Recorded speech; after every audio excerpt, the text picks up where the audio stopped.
नमस्कार साथियों, मैं तुल भारत और आज हम संप्रभुता सोवेनिटी के बारे में पढ़ेंगे। तो DSSB, UP PGT, TGT जो भी हमारे पॉलिटिकल साइंस के एग्ज़ाम्स हैं, इवन हमारे MA political science, BA political science honours, UGC net, JRF, इन सब में संप्रभुता सोवेनिटी के बारे में आपको बार बार पढ़ने को मिलेगा। और आपको JW गार्डनर और साथ साथ में बोंदा और जॉन ऑस्टिन, इन सब के जो विचार है प्रभुसत्ता के ऊपर, संप्रभुता के ऊपर या अधिसत्ता के ऊपर, बहुत सारे आपको वर्ड ऐसे मिलेंगे जो कि सोवेनिटी के पर्यायवाची हैं। और ये जो भी DSSB PGT का जो एग्ज़ाम हुआ था उसके अंदर भी ये मिला था। तो बहुत शॉर्ट में सिर्फ आज हम सोवेनिटी के बारे में पढ़ेंगे। तो अगर आपने चैनल को सब्सक्राइब नहीं किया तो ज़रूर कर लीजिएगा। प्रीवियस ईयर के क्वेश्चन पेपर चैनल पे अपलोडेड है, मॉक टेस्ट अपलोडेड हैं, तो आप वो सब कुछ देख सकते हैं। तो ग्रेशियस जो हैं, बोंदा हैं और ये ऑस्टिन हैं, ये सब के बारे में हम ज़रूर पढ़ेंगे।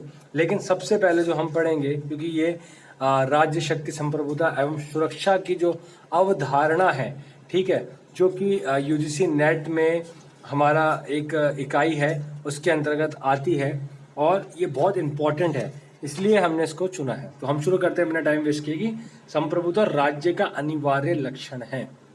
प्रभु सत्ताधारी कोई भी हो, वह अपनी इच्छा से कानून की घोषणा कर सकता है।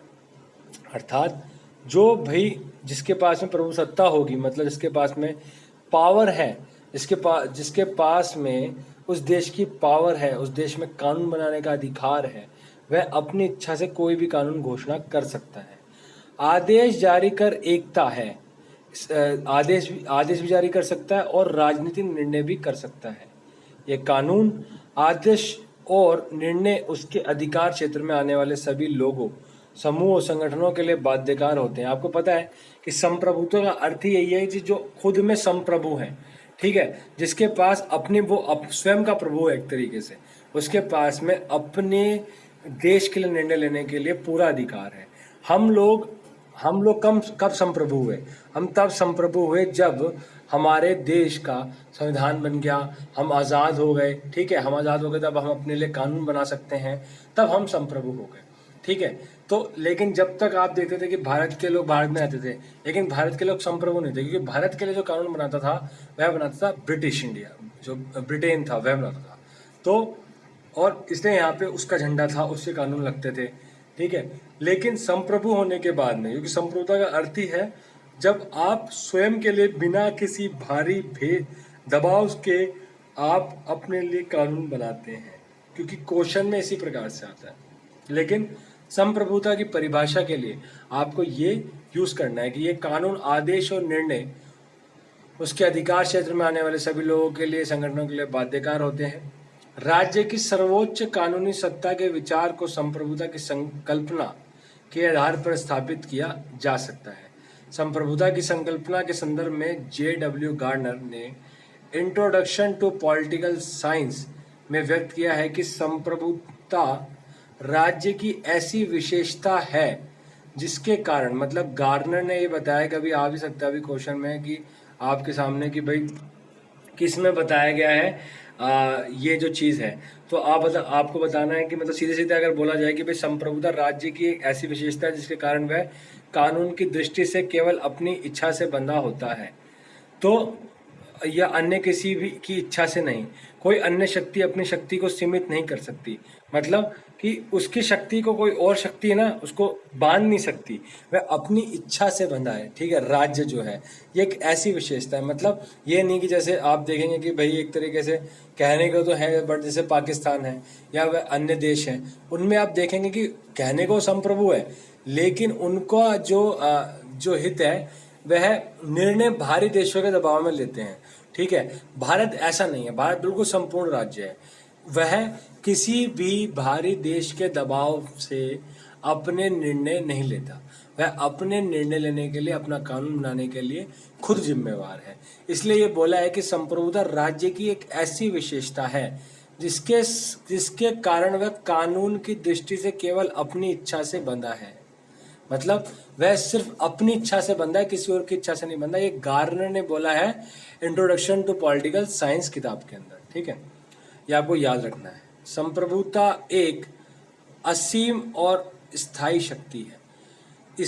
इनमें सर्वोच्च शक्ति के साथ ही विवेक का प्रयोग किया जाता है और प्रचलित रीति रिवाजों, सामाजिक मूल्यों, न्याय या सामान्य हित के विचारों का भी ध्यान रखा जाता है, मतलब जिसमें सबका भला हो।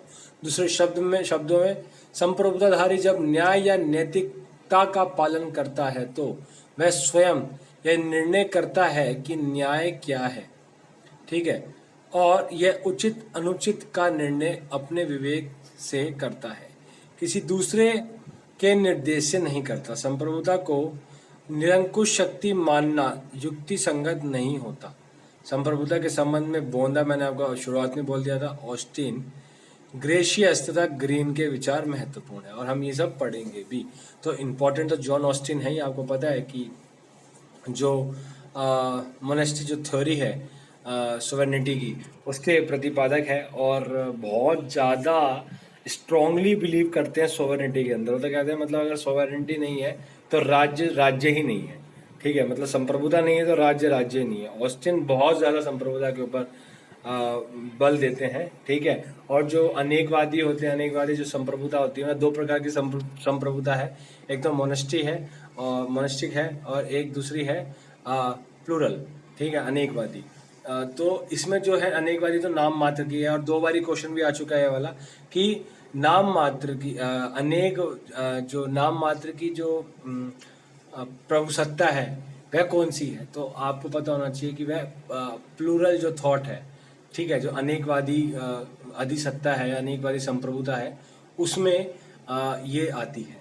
तो आपको ये पता होना चाहिए वह नाम मात्र की। पर जो मोनेस्टिक जो थ्योरी है उसमें ये अलग उसमें आती है, मतलब उसमें जॉन ऑस्टिन है, ये सब लोग जो हैं इसके क्या कहते हैं, समर्थक हैं। तो वह इस चीज़ का कहीं ना कहीं वह इसी चीज़ का समर्थन करते हैं। जॉन ऑस्टिन के बारे में मैंने आपको बता दिया है थोड़ा सा कि जैसे ऑस्टिन हो गए, बोंदा भी है, ग्रेशियस भी हैं, ये जितने लोग हैं ये सब मोनेस्टिक थ्योरी के समर्थक है, ठीक है। तो ये सब लोग मोनेस्टिक थ्योरी को समर्थन करते हैं और जॉन ऑस्टिन बोलते हैं कि भाई अधिसत्ता संपूर्ण नहीं तो राज्य ही नहीं है, ठीक है। और नाम मात्र की मैंने आपको बताया कि नाम मात्र जो सर्वसत्ता है वह तो अनेकवादी प्लूरलिस्ट सोवेरेनिटी है। तो बहुत इम्पॉर्टेंट जो मैंने अभी आपको बताया ना लास्ट में, बहुत इंपॉर्टेंट है। आप वीडियो को पॉज करके आप लिख लीजिएगा, आपके ना जरूर काम आएगा। DSSB PGT पॉलिटिकल साइंस का 4 जुलाई का पेपर है, इनमें भी जॉन ऑस्टिन से संबंधित यही सेम क्वेश्चन ऐसे आए थे। और 2018 के DSSB PGT, 2015 के DSSB PGT, इनमें ये ऐसे के ऐसे ही क्वेश्चन आए हैं। तो ये आपके लिए काफ़ी हेल्पफुल होगा। तो ये वीडियो यहीं तक थी। इसके बाद में हम बोंदा और ऑस्टिन के बारे में पढ़ेंगे और आप ऐसे चैनल के साथ बने रहिए। चैनल को सब्सक्राइब जरूर कर दीजिएगा। मैं आशा करता हूँ कि जो हम लोग वीडियो बनाते हैं वो आपके लिए काफ़ी हेल्पफुल होगी और आपको बहुत ज़्यादा हेल्प करेगी। तो अपने आपके जो भी आप जिस भी क्लास में हैं, मतलब जो भी आप कोर्स कर रहे हैं उसमें आपको हेल्प होगा और कॉम्पिटिटिव एग्जाम्स में। चैनल को सब्सक्राइब जरूर कर दीजिएगा, बेल आइकन दबाइएगा, दोस्तों को वीडियो शेयर करिए और हमारे मॉक टेस्ट ज़रूर लगाइए, वो आपको बहुत ज़्यादा हेल्प करेंगे क्योंकि UP PGT भी आ गया है। तो घर पे रहिए, स्वस्थ रहिए, मस्त रहिए। नेक्स्ट वीडियो में मिलेंगे, तब तक के लिए जय हिंद, जय भारत।